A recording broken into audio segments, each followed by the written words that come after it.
ใจของเจ้ามันเหตุด้วยหยังเหตุคือจังบ่มีความมั่นคงเหตุให้อายเฝ้าหักเฝ้าหลงแล้วบ่โดนเจ้ากะทิมอาย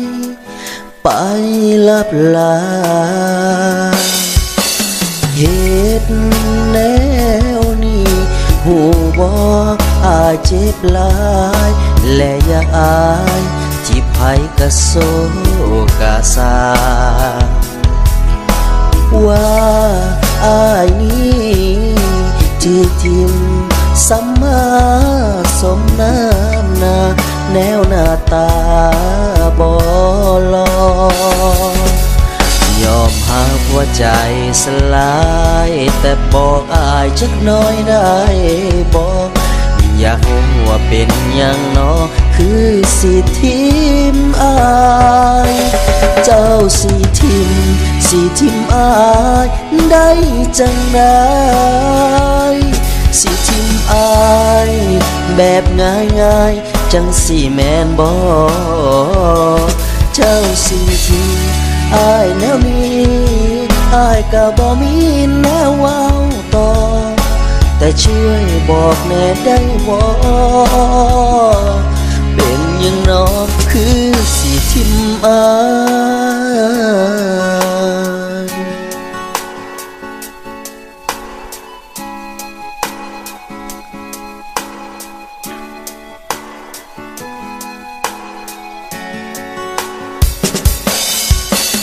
ใจ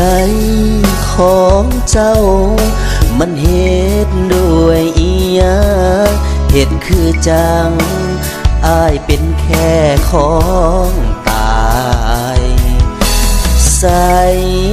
ละว่าสิหากันฮอดมือตายแต่สุดท้ายเจ้าทิมอายไปน้ำเขารู้สึกว่าใจ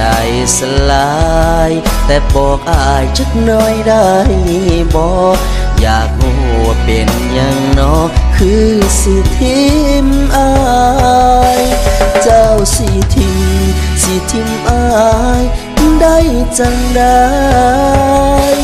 สิทิมอายแบบง่ายๆจังสิแม่นบ่เจ้าสิทิมอายแนวนี้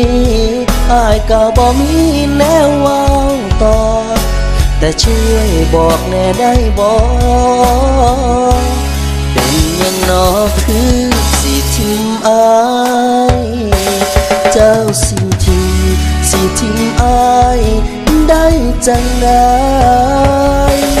สิทิมอายแบบง่ายๆจังสิแม่นบ่เจ้าสิทิมอายแนวนี้อายก็บ่มีแนวเว้าต่อแต่ช่วยบอกแน่ได้บ่เป็นยังน้อคือสิทิมอาย